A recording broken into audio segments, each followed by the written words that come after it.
All right. Hello and welcome. Good evening, everybody. Appreciate you being here. Amina coming in first. Is that, I don't know what that is. Sent flower for 30 jewels. Is that like a hype thing? I'm not too familiar with that, but awesome. Appreciate your interaction there. That ASE guy. What's going on, my friend? What's going on? What's going on? So, yeah, today's conversation, and this might be a little bit longer as we kind of rock and roll into it. So get relaxed, put your feet up, get your beverage, just hang out here, and we can go through this. So what I wanted to kind of get into is a discussion on something that I'm going to be undertaking probably over like the next year or so. We'll see how fast I catch on and how quickly I can learn, but my goal is going to now be switching to learning about numismatic coinage, learning about grading, and becoming a proficient coin grader. Now, there being such a vast quantity of different types of coins from all over the world and all over the country, and all the different decades and centuries of coinage and millennia of coinage, it's a lifetime pursuit, I think, to become an expert on everything. So really, my focus is going to be to become an expert on the Walking Liberty $50. It's my favorite coin. It's my favorite constitutional coin, US coin. I like to collect them. It helps me grow my overall silver stack.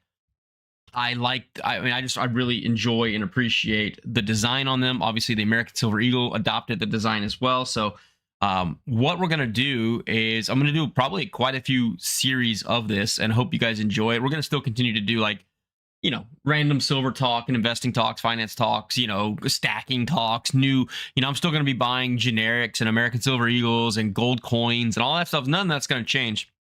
I just want to pursue something to kind of stretch my brain. And to be quite frank, I feel like I've gotten a little, what's up, Novice Pro? Thanks for coming in here. I feel like I've gotten a little stale in the stacking world, and I'm trying to find something to juice me up, get me revved up and ready and excited to learn. I just don't want to wait. I want to move away from collecting. I want to move away. Oh, don't be fooled. Is that what you're doing? Are you focused more on weight? Also, thanks for being here. Appreciate you. I just do everything. I do whatever I feel like doing at the time I feel like doing it. But I think if you're just stacking for weight, I totally get it. And it's probably, realistically, it's probably the financially, smart way to go about it. But things get boring sometimes, and for me, this is just a way for me to kind of, again, I have to stretch my brain. I have to be learning new things. I have to be, filling gaps in my knowledge, or I get really bored. So I feel like, quite frankly, I fully understand the bullion market. I fully understand, online dealers, local coin shops, premiums, margins and yields on the coins, all the different weights and sizes, and how they're, and how they're bought and sold, and all the refiners and wholesalers. I feel like I feel like I've already got all that down. I can look at something, I can look at spot price, I can see what percentage it is above or below spot, and I know kind of intrinsically, I know right away how, like, if it's a good value or not. Does that make sense? But what I don't know, and a big gap that I have on my education here on coinage, is like, I don't know what this coin would grade. I can't just look at this coin and say, oh, this is going to be, I don't know, a, a 48 or a 53 or whatever. I don't know that. And if you don't know as well, I come from one of the like alternative investments that I got into was trading cards. I got into all sorts of different trading cards and sports cards, and I genuinely feel like I became an expert at grading those things, especially the trading card game that I was really focused on. I became an expert on it. I knew the condition, quality, edges, corners, surface, centering. I could tell you with very precise accuracy what that card would grade, even with the subjectivity of different graders. I felt very comfortable with it. So what I'm doing now is I'm going to try to become that in coins. And like I said at the beginning, there's so many different types of coins that it's a lifetime pursuit to become probably a master numismatist coin person. Coin collector. That's like a lifetime pursuit. So I'm going to show you some of these are the few coins that I actually own graded. I have only bought a few. The reason I own these proof Franklins is for my Franklin half album. I needed some, and I was like, well, I'm going to buy the proofs anyways. I might as well just get them graded. I do have one version of a Walking Liberty $50 that is a grade of PCGS MS65. So mint state 65. It should be a decent quality version of this coin, and we can get them under the microscope. I do have the microscope cam set up as well right here. So I already got the microscope all set up, so we can go through. Oh, sorry, that's my cord for my mouse. We can go through in the bottom right there, and we can look at certain coins that I have. Again, I'm trying to walk you guys through what my pursuit is going to be like over the next probably year, 2 years, as I try to develop this skill of being able to grade and understand grades. Because they say it in the card world, they say buy the card, not the grade. And it's the same thing, right? Not all these PF67 proof coins down here, they are not all the same condition, right? Some might have some like micro stress cracked, scratches. Some might have some toning, some might have some blemishes, but they still kind of fall into that grade. And it's the same thing. It's like when you're going to buy a coin, right? You need to look and grade the coin, even though it has a slab, and even though it has a professional grade, you still want to look at the coin itself and look for defects and things that, maybe it's overgraded, and it should be actually, a 63, but it's graded as 65. So that's why you want to kind of become an expert. Now, I'm going to break down everything. I'm going to break down. I bought a coin today for a significant premium over spot. I'll show you guys exactly what I bought and why. I'm going to walk you guys through my entire education process. I've got additional books on the way, but I've got some books and information already present. I've got entire websites, whole bunch of tabs up here that I'm going to break down for you as well. Hey, good evening, Big Green from Colorado Springs, baby. Welcome back. Welcome back. If you guys don't know, I do have 3 albums as well for the $50. I have the Barber $50 album, I have the Walker $50 album, and I have the Franklin $50 albums. They are none of them are complete, so this will hopefully also help me get to that journey as I go to coin shows and things like that. So this is what we're doing. I'm really excited, and I hope that you guys are excited to learn. This is going to be something that I think that, I know that we have Mr. Dub C. If you guys don't watch Dub C's channel, you're missing out. That guy is just a wealth, a treasure trove of knowledge. And I've actually invited him to join me on the channel to do a Bullion Brothers podcast together, where he can help us understand more about the numismatic and coin grading side of things.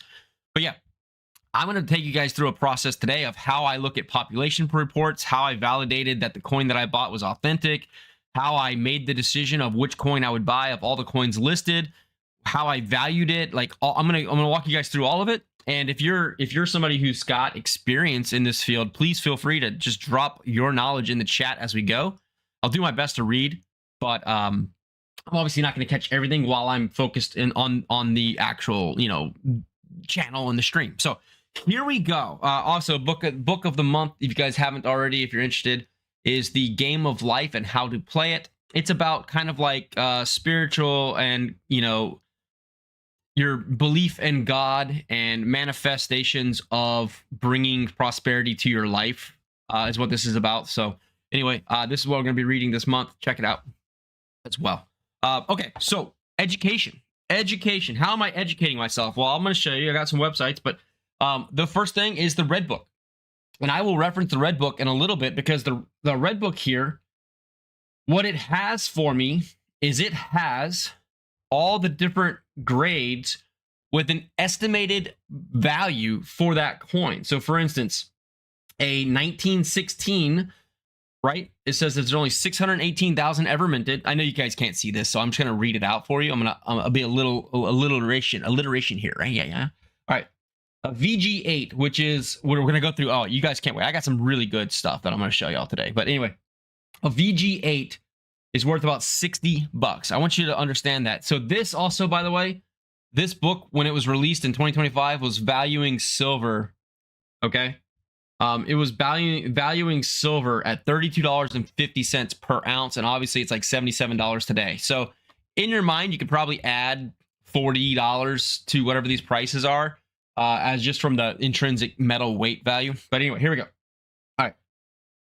So $60 for a VG8. Or sorry, you would do the opposite of that, right? So you would add 20 for the half. So it's whatever, 16 plus 20. So you'd probably add around, yeah, it'd probably be around that much. So anyway, $60 for a VG8, which a VG8 is a terrible quality coin, and I'll show you some examples of that. An F12, fine 12 is $100. A very fine 20 is $175. Extra fine 40 is $245. Almost uncirculated is $390. Mint state 60, $850. Mint state 63, $1,200. Mint state 65, $2,400. Now, obviously, these are just, the market is the market. Market's going to do what markets are going to do. You have to look up, right? What's up, Roadkill? You have to look up, current market sales, current auction sales, go to auction sites, go to eBay, go to whatever, all those different places. And you need to look to see what has been selling for that grade and look at the condition of the coin, look at the condition of the slab, all that kind of stuff. So these are just rough estimates, but it gives you an idea. Obviously, the 1916 with very little mintages can become a very valuable coin if you have a good quality version of it. Also, these coins were heavily used. So this is one source of information, is the Red Book, obviously, to get a rough estimate of information about the coin itself, as well as rough information on what the valuations kind of are. Another thing that I printed up for myself is this from PCGS. PCGS has this Walking Liberty $50. It's like 10 pages here, and it's facts for every collector should know. So, I can read through this, and I'm telling you guys all this because all this stuff is available for you guys to look into as well. But yeah, he goes through here, and it's hard to do with gloves, but it's going to tell me like everything. It's going to tell me like which coins are rare and uncirculated, which ones have double dies, what to look for, common dates, rare dates, key dates, all that kind of stuff. So I'm trying to become an expert on the field of this. It even shows you, zoom in so you can see what you're looking for. Very interesting little guide here. It's not breaking down every single coin in the valuation, but yeah. Key spots to look for in terms of grading. Where does the wear look, right? Grading weak strikes versus full strikes. So understanding what a weak strike looks like versus a full strike. So this is going to really, I hope, let me become, again, truly an expert on this particular coin. And there's just so much information. You'll understand, I guess, if you're not familiar with it, you're going to understand why I'm picking just one coin for right now. And then once I feel like I've become sort of like the expert, I don't have much else to learn on the Walking Liberty, I'll probably go to Barber $50 or Franklin $50, and we'll just go from there as well. My man Red Cloud, good to see you. Good to see you. All right. Another resource. This resource here is just a giant book all about grading. Just all about grading services. The Coin Collector's Survival Manual. How to make money in coins right now. I'm not really necessarily interested in flipping these like a business, buying them at a good price and reselling them. That's not my focus. But if I can learn a lot of information about how to spot value in coin grading, how to understand, like maybe I can find some raw coins that I will grade really well, and I can find some good deals on them raw, and then I can submit them for grading.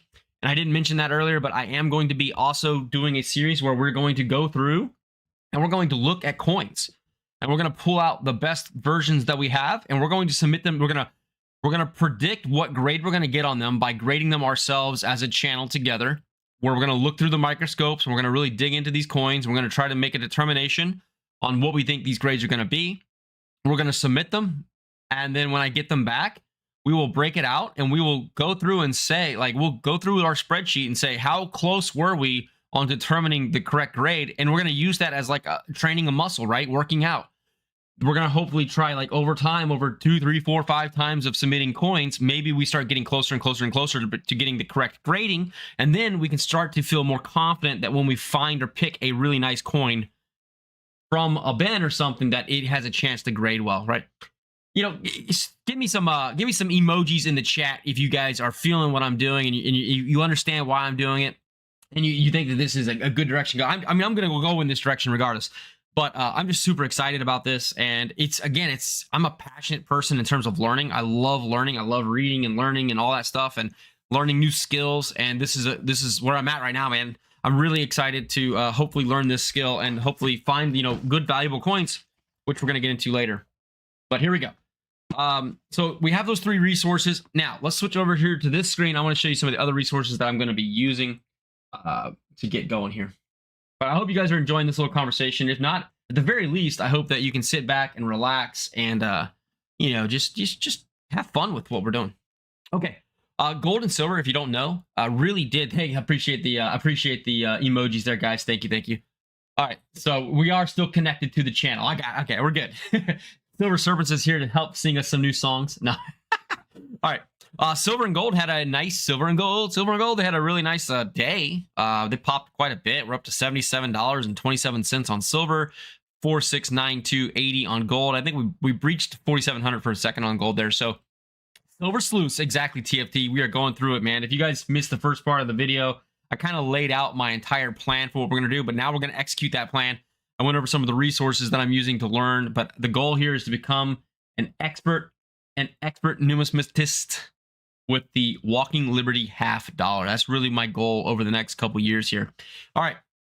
So here's where we're going right here. I'm going to read some of this stuff off here, but Walking Liberty, if you're not familiar with the Walking Liberty $50, there's all these resources. So this is mycoingrade.com. You can go to the Walker profile. So I'm telling you guys all the resources that I'm using and the strategies that I'm using to find good value coins, because maybe you're into, Franklin's, or maybe you're into something else. These same resources exist for all of those different coins. So maybe this will give you an idea of something that you can do for yourself to go out there and really kind of learn about it. So, Walking Liberty $50 was the largest denomination that regularly circulated during the first half of the 20th century. You might occasionally have encountered silver dollars, and before Franklin Roosevelt's proclamation restricting private gold usage in 1934, a consumer may have rarely seen circulating gold. Unlike today, where $50 are exceedingly rare in pocket change, many transactions would have included a Walking Liberty half, especially in the series' earlier years prior to the Great Depression. So prior to the Great Depression, the reason there's such scarcity of good quality walking $50 is because they were highly used in circulation. So that's an interesting point of information that you can use, so that when we're going through and we're trying to understand, why is this coin worth $10,000, MS67 1916D or something, it's because it's a key date, it's very rare, and to get one in a good quality is extremely challenging, because prior to the Great Depression, they were used. Walkers, as they have come to be known, were also considered some of the most artistically appealing coins in the world. Absolutely agree with that. The obverse in particular combines striking beauty and thoughtful symbolism. Walking Liberty halves outlived Mercury dimes and Standing Liberty quarters, but were substituted for Franklin halves in 1948.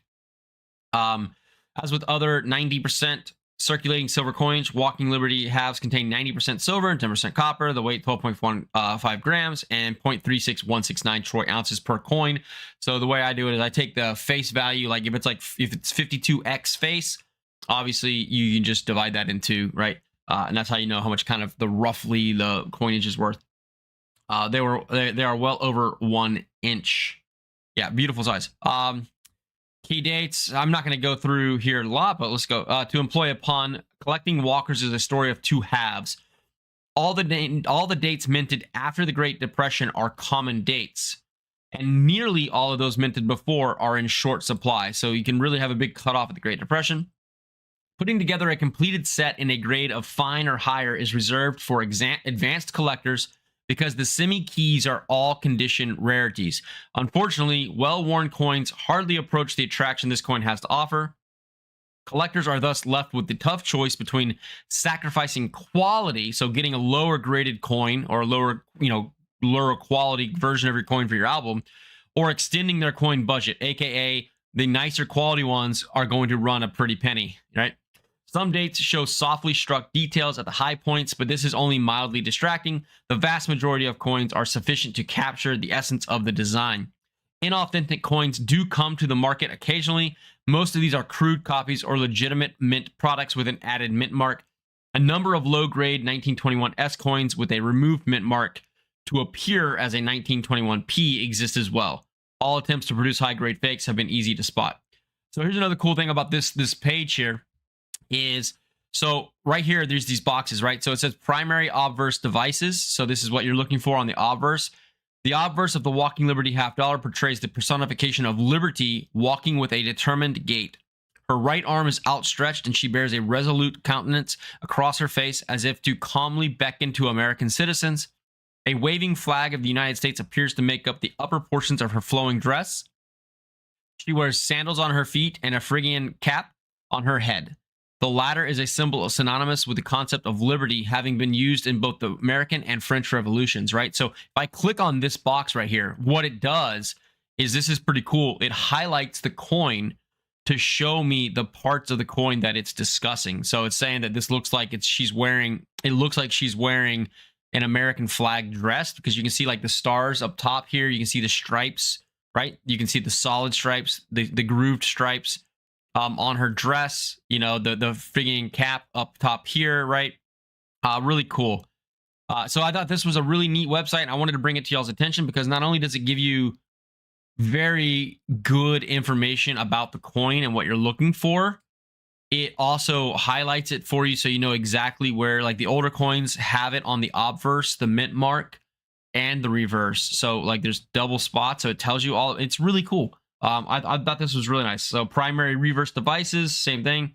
A particularly imposing eagle is featured on the reverse of the Walking Liberty $half. The feather detail shows especially deep contours, and the eagle's talons are prominent. So that's one thing we'll look for when we're doing our grading, is we'll be looking for these talons being prominent. We'll be looking, oops, I didn't mean to do that. We'll be looking for the talons to be prominent. We'll be looking for the feathers, right? The breast feathers, the wing feathers, the top and everything. We want to see these grooves. Otherwise, we know it's a pass, right? Like it's not even worth grading if it doesn't have that, which again, I'm going to get into all that stuff. Here we go. This is the same thing. Again, you can see these guys. You can see this all for yourself on the coins that you like. Now, check this out. This site is so good. This is mycoingrade.com. This is the Walker grading HTML. So look at this.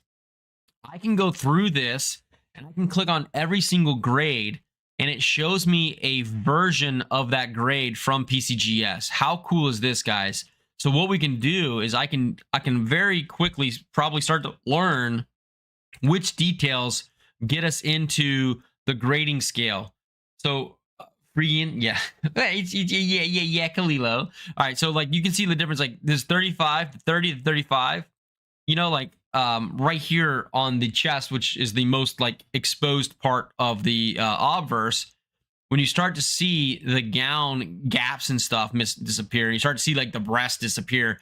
It's just a more worn coin. So we go from 35 to 40. You can see like right there, the gap appears, the collar line appears, right? So very distinct difference between the 35 and the 40. So that gets us from very fine to extra fine. When we get into a little bit deeper extra fine, look, you start to see like the eye sockets. You're starting to see the beak the eye and the beak of the eagle a little bit more clearly. Look at the feathers, right? The feathers are all worn down on the chest and the breast of the eagle, and they start to get a little bit more pronounced as we get to the better stuff. So it really does help. Then we go to the almost uncirculated, and look, boom, all of a sudden, all the details start popping. The stripes on the dress, right? All of that. So this is Libertads. Yeah, Libertads. This is what we're looking for here when we're going through it. So, and then, really what, and I'm going to get into the pricing points of this as well when I pull back out the red book to show you guys what I bought. But these are not American Silver Eagles, sir. These are Walking Liberty half dollars, my friend. All right, so when we got to AU 55, like now we're starting to kind of get there. Like, look, this is starting to look like a coin, right? It's almost uncirculated. You can see the rays pretty prominently on the sun. You can see all the details here. You can see the impressions, the stars up here on the top of the gown. Like that's what is going to be getting us to the point of like, is it even worth grading? When we start getting up to this kind of a coin, yes, I would say it's probably worth the grade. Depending on the date, it's definitely worth it if you have key dates or pre-depression, pre-Great Depression era. It's probably worth grading 55s and a plus. You start getting into the 40s, it's probably not worth grading 55s because they're just not going to add enough premium to make it worth what you're doing. So we're going to 58s. Now we're going into mint state. Now mint state, obviously, you start to really get that luster from the coin, right? The shine. A little bit cleaner surfaces. I mean, look how prominent the rays are. There's no rubbing, no wear. Everything is, this one's all scratched up for an example, but you can just still see there's so much detail from the mint impressions, right? From the strike. It looks so good. The eagle looks almost flawless here. Grip, deep talons, everything. When we go through a little deeper, you can see right, all the different polyps starting to appear on the branch there, right? All of the polyps starting to appear when we start to get deeper and deeper. Now, we go into the 65s. Now, this is where really, from what I have seen, the 65s is where we start to see true. I mean, look at the neck feathers. Again, we go back from here to 55. Very few neck feathers and breast feathers. But when we go to 65, boom, look, all of a sudden, thank you so much, Novice Prep, for renewing your membership there. I appreciate you very much. Thank you. You are definitely keeping us rolling, baby. So we go into 65, 66, 67. This is where these coins become, just so you know, these coins become extremely valuable when you start getting into the 66, 67 range. So there we go. And I'm not trying to like do everything in one live stream. I've got a pile of coins. We're going to do live streams where we're going to go through and we're going to sort them by general quality, right? And then after we sort them by general quality, we're going to go to the ones that are the highest quality. We'll probably pick out 5 to 10 of them and try to actually do the grading exercise with those as we're learning. But I still have a lot of books to read and knowledge to obtain. Okay, great. Now, there's more to this. Okay, so here's the booklet that I printed out for you guys. I was talking about earlier. Again, it shows you mint marks, shows you circulation. This is, I highly recommend if you're into a coin particularly, go ahead and look it up. These are very, very helpful to kind of know what to look for. Like a weak strike versus a strong strike. Like you can see just the depth, right? The depth of the die going in here. TFT says, I'm so happy to see and hear the excitement you have over one of the many intricacies of stag collecting. This endeavor is quite special, hysterically. Yeah, that's, again, it's not just about like building wealth through coinage, right? There's got to be a fun part about it as well. And so I did pick up a coin. I did purchase a coin already today, and the next part of this video is going to be me walking y'all through my entire thought process of why I purchased the coin that I purchased. So I think you'll like that. I think you'll find that interesting as well. So yeah, I can go through here. Look, guys, it's telling you right here. Okay, you guys see this pricing guide? The pricing guide here. So most common coins are in the 40s pluses, right? So let's just, it says others right there. Of course it does. So what I was going to say is, if these coins right now raw, okay, right now raw, these coins are worth like $24 a piece, right? Maybe 22 if you're buying them on a discount. 20 if you're really getting a good deal. So $20 a piece raw in any condition. Okay.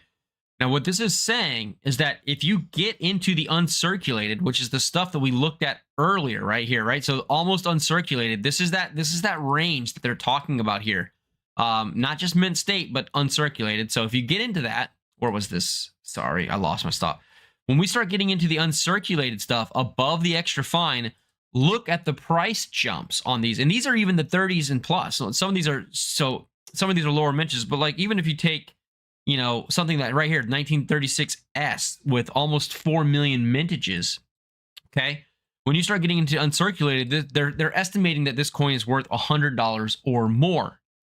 So if you take a $20 coin, plus let's just call it a $25 grading fee, you're at $45, but the average market price is $100. Well, in theory, you've technically doubled your money if you can get that coin for a great price. Like, so let's say you buy a big bundle of them and you pull out some decent quality ones, you pull them out, you get them graded, and you essentially double the value of that coin just because you lock in that quality at that level. So this is real. I think this is really important. Now look, remember when they were talking about, you know, post and pre Great Depression. When we go up here into pre Great Depression, guys, have you guys looked at the prices of some of these coins? I mean, 1921S, super key date, only 548,000 minted. And obviously, you know, if they're coming in at $12,000, that means there's not that many of them out there, right? 1921, 246,000 minted. And sorry, I can make this a little bigger. I apologize. 246,000 minted, right? Even in the good condition, guys, the good condition is not a good condition. Let's just call it that. So if I'm looking at this, even a good condition 1921 is $125. A 1921D is $215. That's not a great grade. But if you start getting into the extra fine qualities, now we're looking at the thousands of dollars. So this can be a very lucrative thing if you train yourself to become an expert and you start to identify coins that might be undergraded inside a slab or raw loose coins of good dates that you can go through and pick out. So anyway, this is the shipping PCGS, just because how I was basing my stuff. Max declared value is $300. So just so you guys know how some of these grading companies work is if I submit a coin and, you know, it ends up being worth, you know, like let's say it gets a really high grade and it's worth, you know, $10,000, they're going to charge you more for that grading service. But what I'm looking at is most of these coins in the later dates, we don't even have the 1940s here, but if you were to pull up the 1940s as well, most of them are in like the 50 to 180 range. So most of those, even in like an MS 66, 67 range, are still going to be under that $300 mark. So for my intents and purposes, I'm expecting, you know, economy is probably what I would use personally. But again, if you have a really great coin, they'll probably just charge you for the regular price on that coin. But anyway, that's how it kind of works there. Toning, I checked this out for myself as well. And does it help or hurt the value of a coin? It seems like toning doesn't directly affect the actual grading service of the coin. So a coin can be naturally, if it's naturally toned. If a coin is chemically toned, I think that they will put something on it that says like chemically toned or altered coin. What's up, Mr. Happy? How you doing? Appreciate you coming in. I didn't see you there. Serpents as well, obviously. Toning is, now it may affect the value because if it's like ugly toning, like little black spots all over it, like that is kind of like a negative toning, which will probably reduce the actual value of that graded coin. But if it's very attractive, multicolored, you know, purple translucent style toning that's natural, that's a ring around the whole coin, in some ways it can actually enhance the value because it makes the coin more and more unique. You know, whatever. And some collectors might find that something that they want to do. So anyway, all right, let's keep moving on here. This is another website. I'm kind of giving you guys everything I got here. Graysheet.com. This is a way that you can kind of look up general values. I will say this, though. I'm not too pleased with the graysheet.com yet. I have not found this to be as good as the Red Book. And the reason I say that is, like, look at this. Okay, I was looking up 1942, 50 cent in the MS mint state condition. So in the mint state condition, they're saying the coin's value ranges from $30 to $22,000, but they don't break it down. Like they don't tell you what MS ranges are what. So I found this to be a little bit useless, to be quite honest with you. So subscribe for complete pricing access. Maybe I need to subscribe, but I'm not going to pay for the gray sheet when I can just look at this information up myself. Okay. Class, are you guys with me still? Because we're going to make a pivot now from, I wanted to show you the resources. Those were the resources I am going to be using to educate myself and to become what I hope to become, an expert on Walking Liberty half dollars. Okay. And I also have 2 other books on the way. I have a book explicitly about grading and collecting Walking Liberty half dollars. And then I have another book. I have the, I don't even remember what it's called, but it's like the American Numistamists Association Guide to Grading All Coins. And so that book is like a giant volume, like textbook size, but it's for all coins. But I'm still going to use it, just like some of these other resources, to kind of fine tune my understanding of the different levels and the different grading levels of the coin. All right. So I bought a coin today. Let's talk about how and what and why I bought what I bought. Okay. So I bought it on eBay if you're interested. So here's what we did. And here's the process I used to go through and determine if I wanted to buy this coin or not. So I come in here, and that was not the coin I bought, by the way. Let me turn this off. So these are sold. Let me undo solds real quick. Let's start with undoing solds. So I started here by doing MS65, what I believe I did. So I searched for Walking Liberty half dollars MS65s. And the reason I did that is because of the red book. So if I come back over here, I know I'm kind of like schizophrenic right now, but what I did is I used 2 things to determine what grade coin I wanted to start with. MS65 was the top line grade, as you can see here, that the red book lists with the valuations, and it's kind of what would be considered in the red book based like the top level, right? You know what I'm saying? Like it's the top level grade that the book even lists. So anything higher, 66, 67, 68, 69, 70, right? 70 is the max that you can get on the grade. Anything higher is going to be super special, right? At that point. Oh, and by the way, if you're buying American Silver Eagles, personally, because they're a brand new minted product that's never really technically been in circulation, I would only buy MS 70s or proof 70s, PF 70s, PR 70s, or MS 70s myself for American Silver Eagles. So let's get these off here because get them out of here.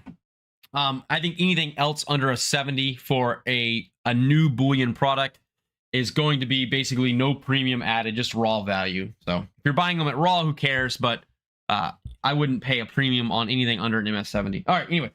So we have like, this is 65. This is a 65, right, of 1943 65. So that's a pretty decent coin. All right, so here's what we did. Let's switch over and let's actually go shopping, and I'm going to show you exactly how I shopped and I determined what I wanted to get. West Texas Stacker, what's going on, brother? Appreciate you guys.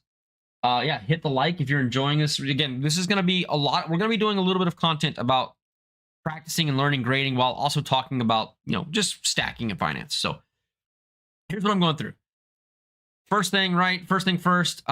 These are BU random dates. These aren't graded. So I'm looking for graded coins first off. So I'm scrolling through here and I started finding them. Okay, here we go.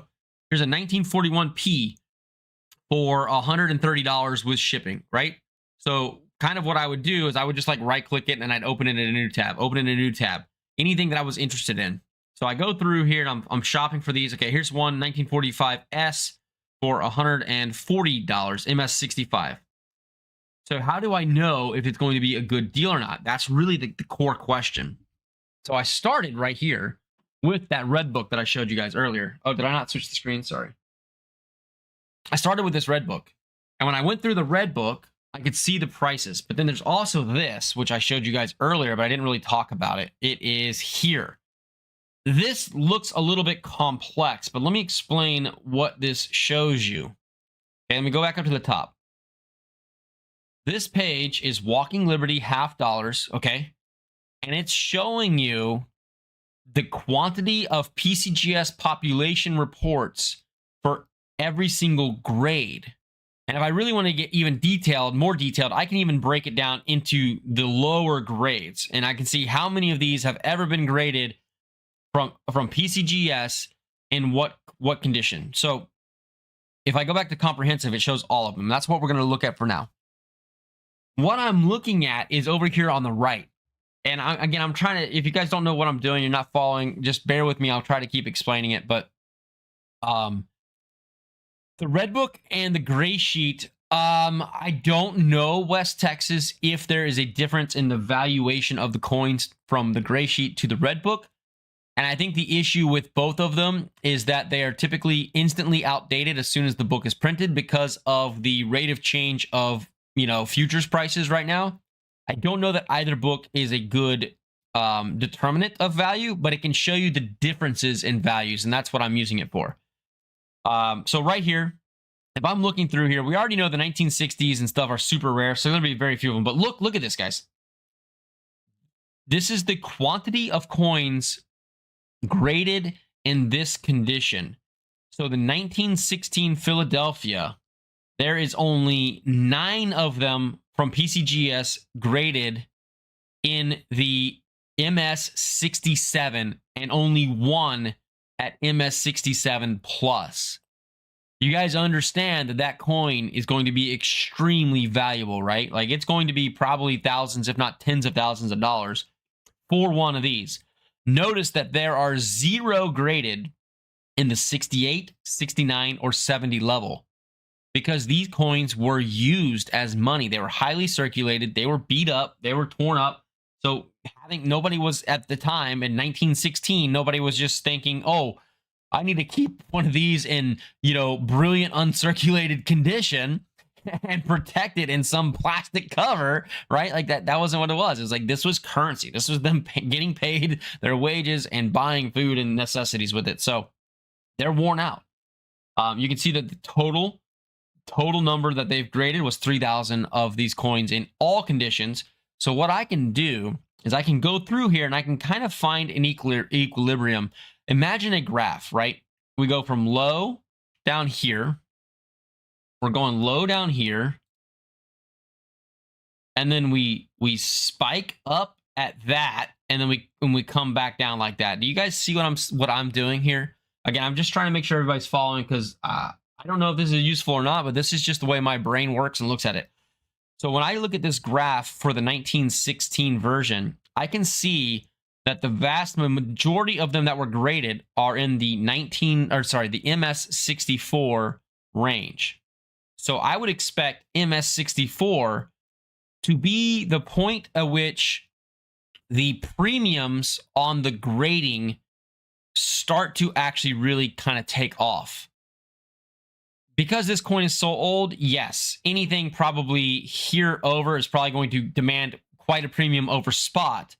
But when you start to get to 64 and especially a 65 and a 66 and a 67 for sure, you're going to be paying a very hefty premium for this coin. So if I just go over here and I look at the red book estimate, guys, just looking at the estimate here, it's saying they estimate an MS63 to be worth $1,200, right? Kind of makes sense because there's quite a bit of them. There's 434. And then it estimates that an MS65 is $2,400.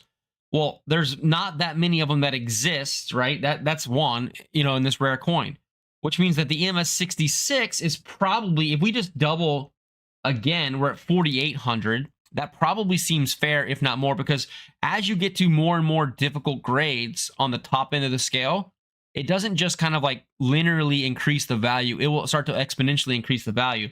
So when you get to the 67, this coin right here is most likely worth well over 10 grand, if not 20, 30 grand, because it's just, there's none, like there's 10 in the world graded by PCGS of a coin that's minted 608,000. Okay. So, leave it to a stacker to put trend lines on it. Yeah, exactly, TFT. Okay, are we following? So this is my thought process. So I wanted to find an affordable coin So I was looking in the 40s, right? That makes sense. You look in the 40s because, you know, you want to look in late 30s, 40s, post Great Depression, and start, look, you can see the change. Do y'all see the change? As I'm scrolling through, do you see the change? 1928. Look at this. None really in 67, 68. But look, all of a sudden, remember this column here is 68, right? 69 and 70. Okay. Look, all of a sudden, we start getting to the older coins. We start to have some in the 68s. Look at that. That's one trend. Look at this. Once we get into the 39s and 40s, look, all of a sudden we have 68s. Now, this 68s, there's no 69s and no 70s graded by PCGS. Isn't that insane? No 69s, no 70s graded by PCGS of any date ever of the Walking Liberty half dollar. Okay, let's just remember that. So what we're saying is that if you have a 68 of this coin of any year, that is a super valuable, extremely rare, top of the line collector piece. That's given. I can't afford that. Most of us probably aren't going to drop 5,000 plus on a single coin that is worth 50 cents in US currency and worth 20 bucks in melt value, right? That is a super high-end collector. Okay. All right. So we know that, I know that 68s are not what I'm looking for. And I kind of know that 67s are not what I'm looking for because that's the ultra high end. I'm going through my entire thought process of what I'm shopping for. But if I look at the population reports here in the 40s, if I start to go into the 40s, which is the most common dates here that are like in pretty good condition, start to look what I'm seeing. 2,064, 2,565, 1,366, 67 is still rare. So in my mind, I've kind of already said, hey, I probably can't afford a 67. I probably can't afford a 68. Let's focus on this 64, 65, 66 range, because that seems to be where in my graph, right? It seems to be where, if you look at the pop reports, the reason these pop reports are low here, look, guys, the reason that section is pretty low, it's not because the coins are rare or hard to find. It's because coin graders aren't going to waste their time grading them. They're not going to waste their money and their time grading a coin that's not going to demand a premium in valuation. That's the only reason why you don't see 60s and 61s, right? It's just a waste of your money and time. You're wanting to get a 62, 63, and really a 63 or higher if you look at the pop reports. So I know now, that my range that I'm looking for to buy is between 63 and 66. That's probably my bread and butter. And really a 65 looks like the absolute sweet spot for me. So that's what I was looking for, was MS 65s. You guys understand that completely? And then if I look at the red book, right? If I go back and look at the red book, I can see that for most of these coins, a 65 still demands a pretty high premium. This is 65s on the right, right? MS 65s. I mean, look at this. 34, $2,000, $1,000, $370. So if I can find coins in this range for a good price, I can probably pick up something that's very valuable, and I might be able to find a good deal. So hold on. This is really hard to do with gloves on. And if I go to this page, which is where we're really going to be looking, you can see here, look where the trend line starts. You can't really tell, but I will tell you to help you out here. You can see we're in the hundreds and hundreds and thousands, hundreds. Okay, now all of a sudden we hit a break point kind of right around here. This is 1940. When 1940 kicks off, you can see that now even an MS65 isn't demanding a humongous premium. Look, $110, $110, $150. The S's, the San Franciscos, are always the higher one if you're looking.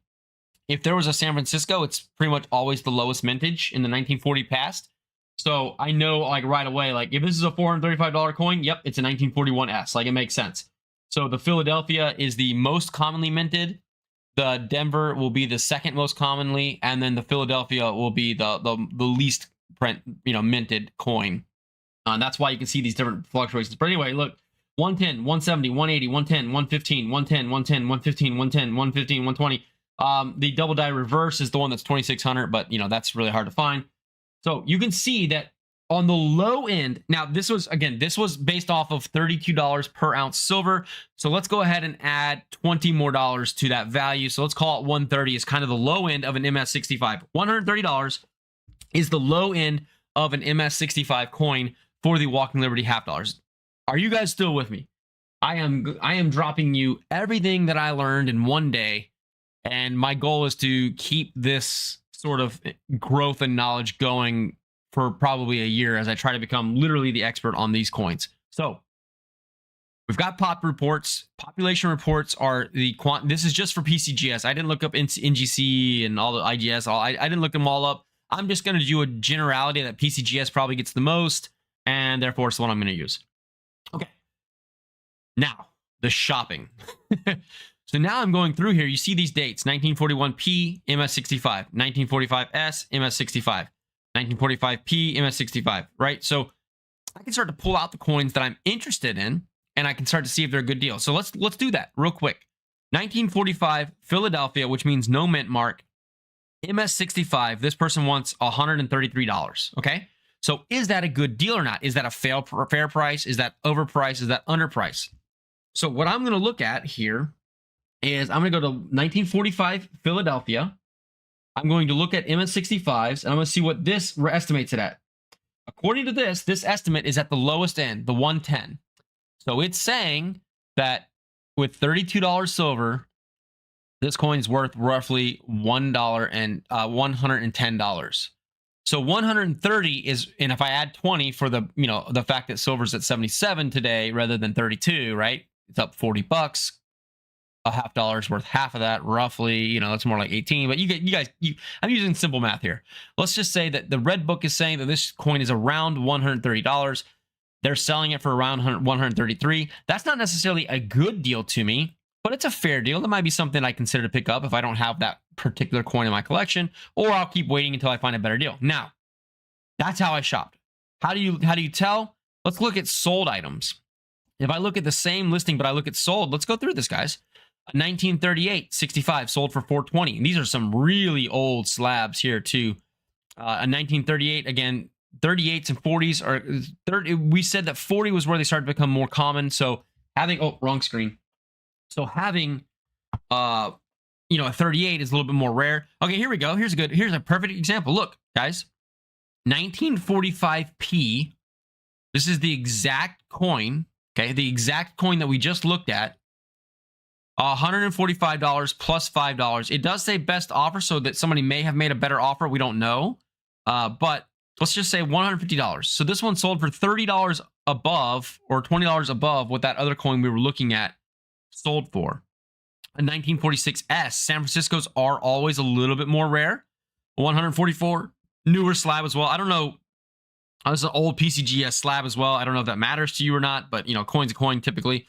A 1941D for $130. That's nice. That's a good looking price right there. A 1935 Philadelphia with they say beauty, clarity, tone, and luster. I don't see much toning on it, but sold for this is a PCG MS65 sold for $200 and 30 something dollars. Just today, guys, just today sold for $230. 1935 though, a little bit more rare than the 40s. We want to try to be around, when we're looking at pricing, we want to be around. So if we're looking at a 1945 Philadelphia, we want to be around a 1945 Philadelphia. And we're going to be looking at mintages to see what is more or less minted. You're going to be looking at the quality of the slab. We're going to be looking at the quality of the coin. You're going to really dig into it before you make a purchase. So this one sold for $130. Again, pretty fair price based on what we're seeing in the red book.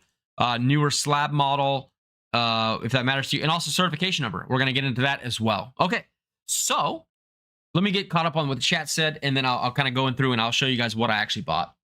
All right. Question from TFT. At this point in your thought process, are you looking for a specific mint mark based off of the exclusivity of a 65 plus? No, not yet. TFT, at this point, and we're going to get into that when I show you what I bought.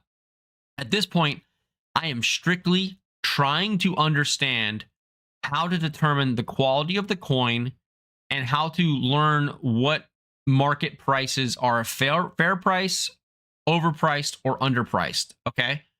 My ultimate goal right now would be to accrue and to begin a collection of graded coins that I buy for under current market price so that I have instant equity in them as I buy them.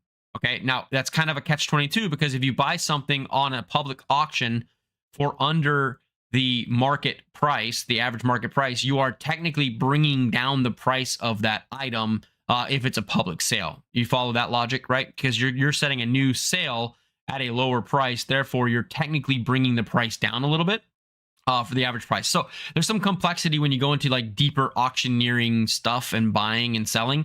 Oftentimes with more expensive things, what people will do is they will list them for a really obnoxious price that you don't think that anybody would ever pay. And they're doing that to encourage a private sale so that when they do the private sale, it doesn't hurt everybody's total valuation of their collection.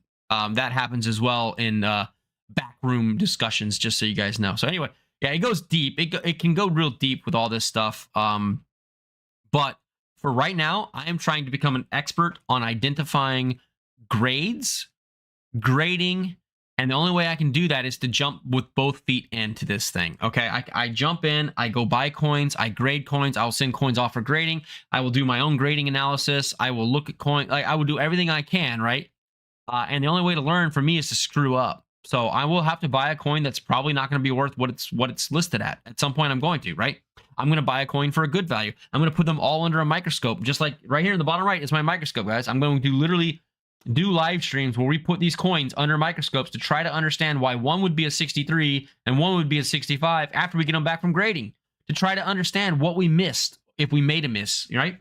Or maybe we undergraded stuff and they come back higher grades than we thought. We will use that knowledge again just to grow together. Okay. Here's a 1942p half dollar, $600. 1942p in an MS67. So right there, look at that. That's an MS67. So if you're wondering, right there, look at that. Look at that beautiful coin, beautiful luster, beautiful detail, newer slab. That's a nice coin. But look at this. Aha. So there. Why did I bring this coin up? Okay. This is the PCGS certificate number of when this coin, right, was when this coin was listed with PCGS and it was graded. You can see that there is slight toning at the top here. Like, let me show you. There's slight toning at the top, right? You see that very slight toning, that like yellowish color at the top around the rim. Okay, and I want you to notice right here.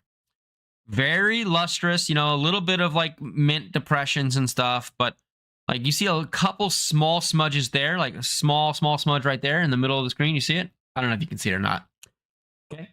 And nothing really, the eagle looks beautiful. I love that eagle, man. That eagle, I love that eagle. I would like to get that engraved on a big, beautiful piece of like mahogany wood or something, or cherry wood, and just put that as a sign at the front of the house, you know, welcome, friends. And you got this big ass eagle. Anyway, okay, now look at this. Look at this, guys. I want you to look at this coin. This is the original photo of that coin.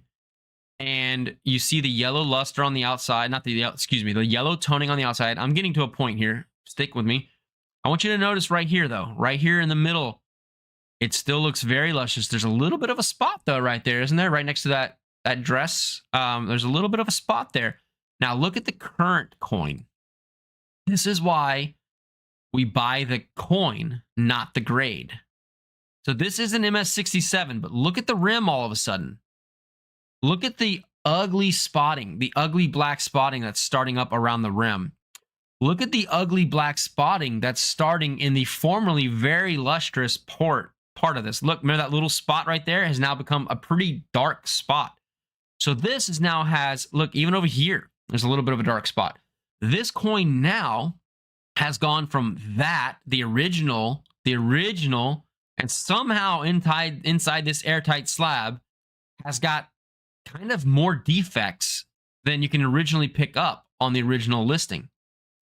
So for me, although this is an MS67, this would not be an MS67 that I personally would spend above market for. I might purchase it for well below market price, but I would not be purchasing this one for the actual market price or the recently sold market average or anything like that.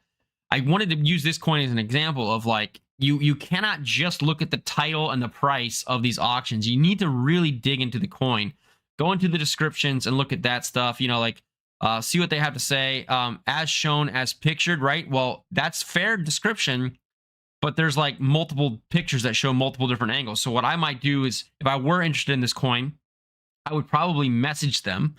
I would probably say, hey, I noticed that, you know, the coin in the most current pictures looks like it has defects, toning and other defects that wasn't on the original grading pictures. Would you be willing to come down in price? And here's why, or whatever. Or could you send me a picture? Maybe that's a camera. You know, maybe the camera is playing tricks on me. I don't think it is, because I can see it up here on the rim too. So that would be like a conversation piece if you were really like chasing this particular coin for some reason. Anyway, good point. Good point there. Okay. Here's a 90% Walking Liberty, half brilliant uncirculated. So these people are claiming that they have like a roll of brilliant uncirculated walkers, random dates for $91. This would be a gamble, right? If you're a speculative gambler, maybe you buy 3 or 4 of these, because remember, if they actually are brilliant uncirculated, if they are truly BU, they will probably be grading in that 66, 67 range.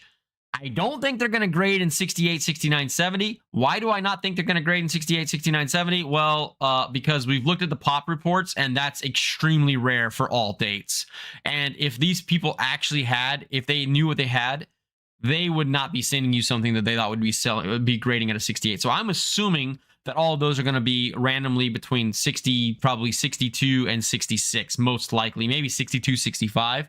If they are truly brilliant uncirculated. Again, we don't know that for a fact, but I'm going through my full process, guys, here of what I think when I'm looking and shopping and learning. All right. So 416 have sold. So people are buying them. It would be a gamble. To me, this would be a gamble. You're probably going to get a late date, you know, like a 43 or 44 to a 47, probably going to be a Philadelphia Mint.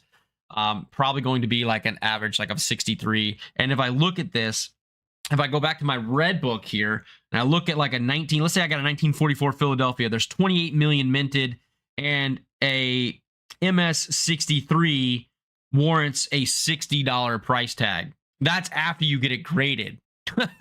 So now you're going to be $90 in for the coin plus another $25 for the grading. So if you're not even getting a 65 plus, you're not even going to break even on grading this coin. That's the logic I'm using when I'm looking at this price right here. Okay. 1945p. We've kind of already gone through this. Oh, somebody just subscribed. Winter Zay, appreciate you. Thank you so much for being here. And again, I hope you guys are enjoying this numismatic grading learning experience that we're going through here. One thing I also do look at is the quantity of sales these people have. I don't even entertain anybody who has under 1,000 sales. Say what you will. Other people can pop that cherry. I will just sit here and I will focus on people that have a lot more sales, because I want to make sure that I'm not getting scammed, right? Okay.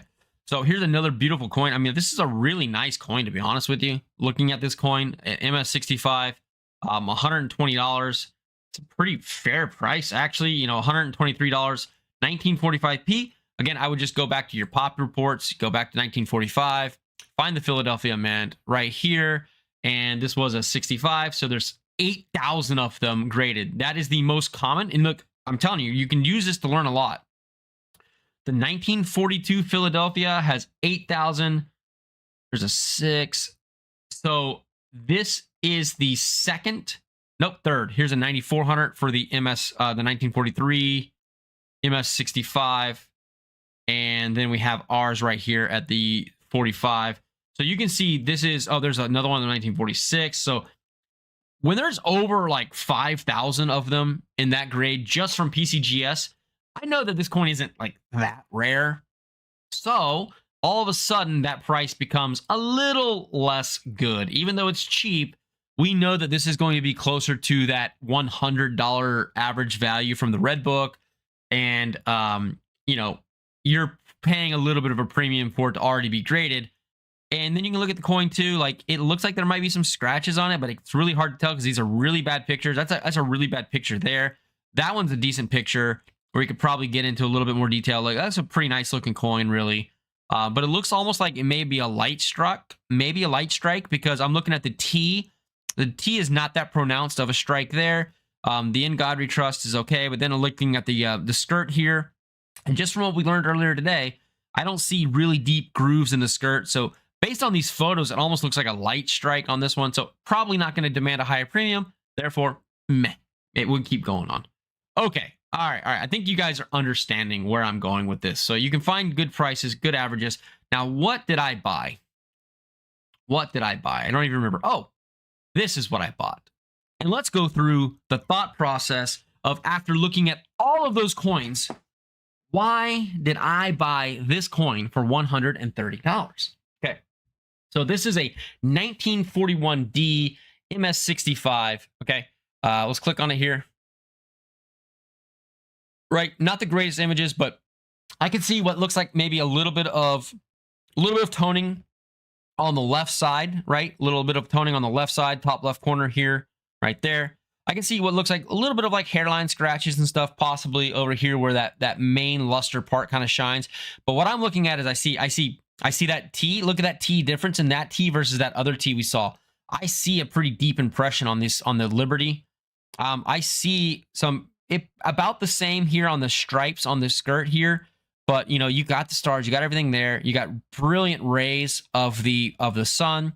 I'm looking at this coin in my mind. I'm thinking, okay, there's some natural toning happening on almost the full circumference there. This side on the reverse here, it's almost the full circumference has toning. On the obverse, it looks like it's more just this top left, mostly like bottom to top left, like half moon. But you know, this is not ugly toning to me. I found this pretty attractive. I like it. Look, it just shows some age there, some antiquing, I guess you could say. So I think that this looked really nice. Okay, but why else did I buy it? So I bought it. I didn't make any offers. I bought it for literally $124.99 plus $5.99, so $6. So I bought it for $130, $131. Okay, this guy has 11,000 sales, 99.8%. So I feel pretty confident these people aren't going to try to throw away their eBay account by selling me a fake or anything. Also, what did I do? I took that right there. If you don't know, all of these things, that it's graded from A and A, so it's PCGS actually. So this is PCGS. So if I go here, I can go here and I can verify that coin. So what I do is you go to NGC coin lookup, and I put in the certification number that I saw right there on the eBay listing, right there. I put in that number right there. That's the cert number. I put it in. It shows me that it's a 1941D 50-cent piece for MS65. Okay. We'll take 1 second here to get caught up on your guys' chat. Winters, welcome. Thanks for being here. It's hard grading coins here in South Africa. We have our own grading service, as getting coins graded by NCG or PCGS is too expensive. And we don't have guys here. Only our grading service that sucks. Oh, that's sorry to hear that, man. Yeah, I would imagine. I don't know much about South African coinage personally. I'm just trying to learn the United States coinage myself. But we're getting there. Ohio pull tabs, thanks for being here. I like toned coins. I do too, if it is a good toning. We looked at one earlier that had kind of like rough toning. I do too. I do like coins with a nice toning as well. All right, so I certified that this coin is actually an MS65 1941D 50-cent piece. Okay. NGC price guide value is at 130. So according to NGC, this one is roughly fairly priced. Total graded by NGC, there's only 2,400 graded by NGC, and there's only, look right here, there's only 1,800 by NGC that are graded in a higher grade for this particular date and mintage. So, okay, so that sounds pretty good to me. Now I go here to the red book. I'm gonna go back to the red book and I'll show you guys what I did here. So 1941D, so 1941 Denver. That's right here. Give it a second to focus here. Okay, got a 1941D. There are 11 million of this coin minted. Okay, and if I go over here on the red book, MS65 is $150. Now remember, we're going to add $20 to this because this price estimation was based off the spot price of silver being $32. Okay, so if I go there, I'm at 170, which is well above, like, that minimum is like 110, right? The minimum they put is like 110. Now, obviously, markets go up and down. Well, markets go up and down. But this is, according to this, is a roughly a $170 coin. So I felt comfortable that even though NGC estimates that it's $130, which is what I paid for it. So at the very least, I got like a baseline fair price for it. Looking at the coin, I feel comfortable with the coin. I think it looks like a good coin. I've certified it that it exists, right? It's coming from a reputable dealer based off their eBay information. So I feel good with it. And that's what I did. So I really went through all these different coins. Excuse me. I looked up their population reports to see how many were in that 1945D, right? 6,700, then 2,700, and then 300. This is the PCGS one, right? So 67 is going to be super expensive, not even a chance. I probably could have saved up and probably got it at 66, but it probably would have been closer to $400 or $500 instead of the $130. And this will be a good coin for me to kind of like, again, throw it under the microscope and then compare. Now what I can do, guys, is my plan is to compare this 65, right? So this is another MS65 PCGS, 1945, 1943, excuse me. Yeah, I think it's just a Philly. Yeah, 1943 Philly. I can take this coin. I can take the other coin that I got and from NGC, and I can compare these coins under a microscope. And then when I go through and I sort, if you guys don't know, I'm not kidding. I have a whole bag of $50. Like, this is a serious bag full of $50. And that's probably not the best way to store them right now, but I was having fun with them. But this is a giant bag of $50 that we are going to go through. I'm going to pull out all of my Walking Liberty $50. Plus, I have my full album as well. And I'm going to look for ones that I believe will end up being a 1965 or higher, right? The collectors are killing the numismatic value. Everything is about spot price, silver or gold, and everything else is Google and online shops are wheels and deals, market price sales. Well, the market price is what market price is going to be, right? Winters, I think I understand what you're saying, but it's not like, okay, there's not this idealistic world where everything is in the eye of the beholder, right? If people really want something, like let's say I'm collecting a series and I want my whole series to be MS65 or higher, I will probably be willing to pay more than what quote unquote fair market price is, because I've got like another purpose in what I'm doing. And I think that's kind of where you're going, is like it's like I think that's what you're trying to say. Maybe not. Clarify if I'm misunderstanding you, but I think you're trying to say that, like, kind of like worrying about spot price and worrying about like how much over spot these coins are selling for is kind of like detracting from like the luster of collecting a beautiful coin of a high quality. Maybe that's what you're saying. And I do disagree with that a little bit, simply because the reality is there has to be some sort of anchor to everything that ties in the valuation, the fair market valuation, to something else. And the reality is you can even use something like a website called like 130point.com. And 130 Point will take all the auction houses and coagulate all the data for you, so you know exactly what people have been paying for that coin. And I think it's, in my mind, it's a way for me to make sure I don't get bamboozled from ignorance, right? I don't want to be taken advantage of because I don't know the valuations or what a fair market price is, and therefore I go buy something that I want to collect, and then all of a sudden, like, I realize, wow, I could have got that for 50 to 100% less if I had just had a little bit more information. And then I could have got 2 coins instead of 1, right? So I think I understand where you're going, but at the same time, I feel like having information is always best, and it probably benefits the buyers more than the sellers. But I personally appreciate how transparent the system is now. Like, imagine back in the day without the internet, and all you had was your local gray sheets or something, and it's all outdated, and the coin shop's like, oh, well, yeah, you see here, this is worth $500 because this book says it should be worth $500. And it's like, buddy, that was 7 months ago, and like there may have been 50 sales of that exact coin in that exact condition for way less than what the book says, and therefore it should be like, like, you wouldn't know that unless you had asked around the entire country what the sales were. Our market is weird here. We have online shops that sells everything, anything you can think off, like take a lot, etc., and not collector's way. I mean, maybe what's coming down to a nuance of like the understanding of what a collector versus a numismatist is. To me, like, I want to learn the purpose of this whole video series, which I hope people that joined us late, go back and watch the beginning. Kind of like I lay it all out there pretty clearly.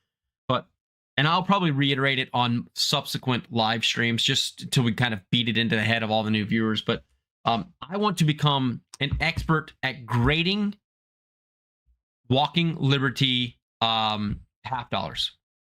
That's I'm not trying to min max my valuation of my collection, right? I am trying to become an expert at grading these because I want to be able to be at a coin shop somewhere or a coin show, and I can see like a really beautiful coin, and I can know right away, is that a coin that I should probably purchase and then maybe send off to get grading, and really kind of like demand, kind of hit one of these really low pop reports and say, oh wow, I did it. Like I found a 67. Like it would be pretty exciting to send one of these coins off and to get back a 67.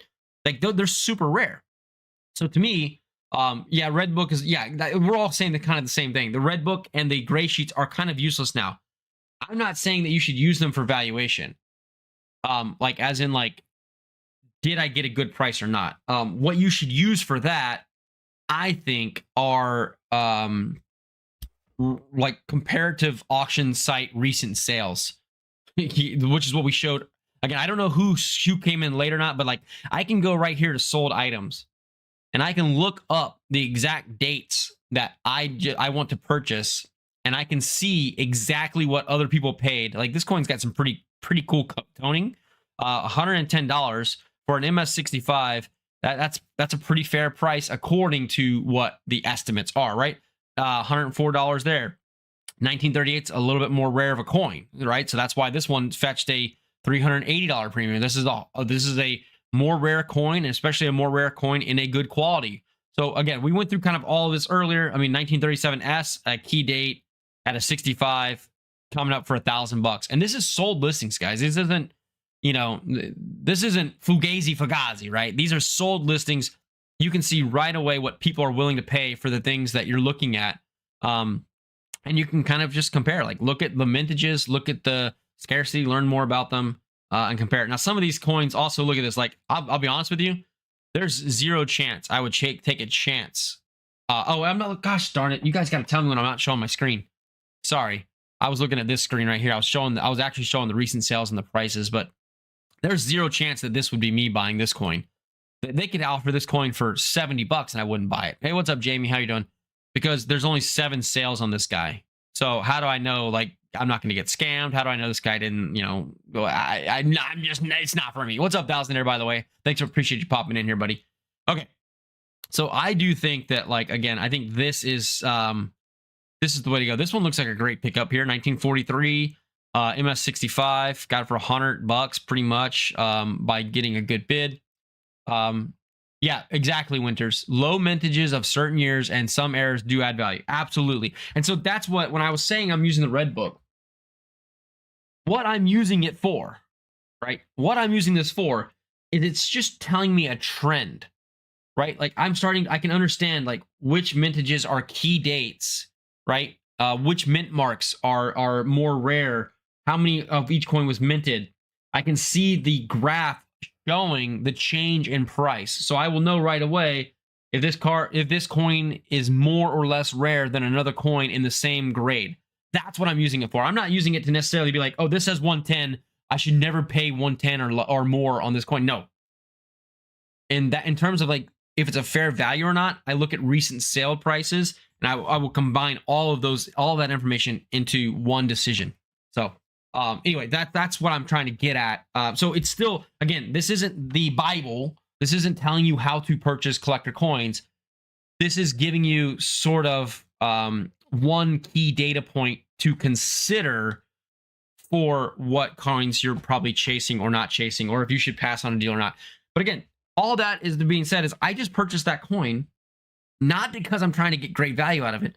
I purchased that coin because I legitimately want to have more versions that are graded in that, in that value, so that I can compare them to coins that I own to determine if I have coins that are worth sending off to grade.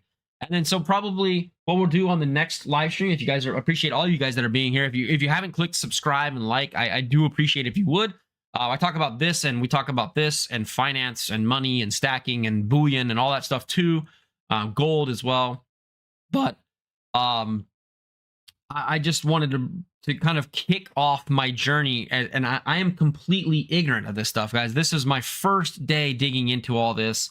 I have all these books that I've shown. I have all these website resources. I have all this stuff out here. I am doing my best. I'm going to do my best to learn, and then to kind of hopefully teach and share with you all what I'm learning. Again, we have our microscope here, so we'll be getting stuff under the microscope. We'll be looking at these coins. We'll be figuring it out as we go here. And my next stream, I'm probably going to dump that whole bag of coins out.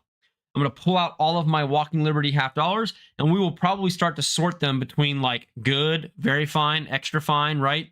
Almost uncirculated, and, you know, brilliant uncirculated, right? And then what we'll do is we'll take the top end, right?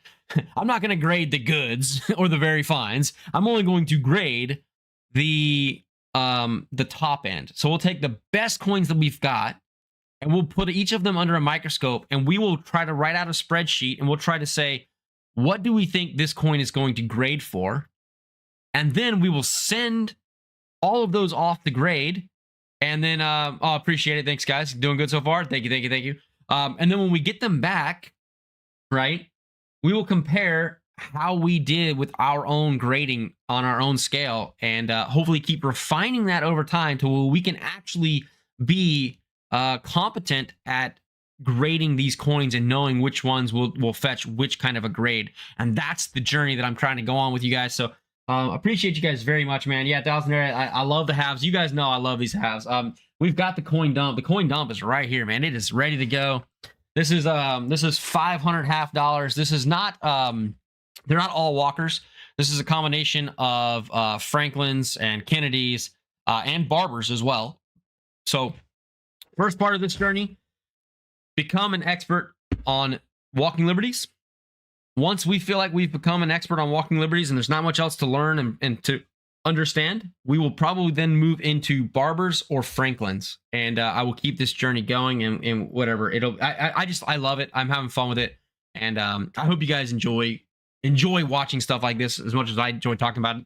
Not every stream is going to be about grading. Sometimes it'll just, again, we'll go back to our bullion purchases, our gold purchases, and we'll talk about stacking. We'll talk about generic finances and stuff like that. So really appreciate you guys tuning in this evening. I hope this got your juices flowing, because I did this to get my juices flowing. My stacking was getting kind of stale, just buying gold, buying silver with no real purpose.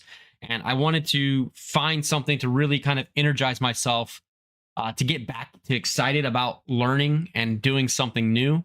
And that's what spawned this idea for a video series. So thank you guys so much, and I appreciate your time. I hope you guys have a fantastic, wonderful evening. I will catch you guys hopefully on the next live stream. Come back and see me. Turn the notifications on. Thank you again for the hype earlier, Amina, and thank you for the channel membership as well, Novice Prep. Appreciate you guys so much for supporting the channel like that. It keeps us going, it keeps us growing. So farewell. Thank you so much.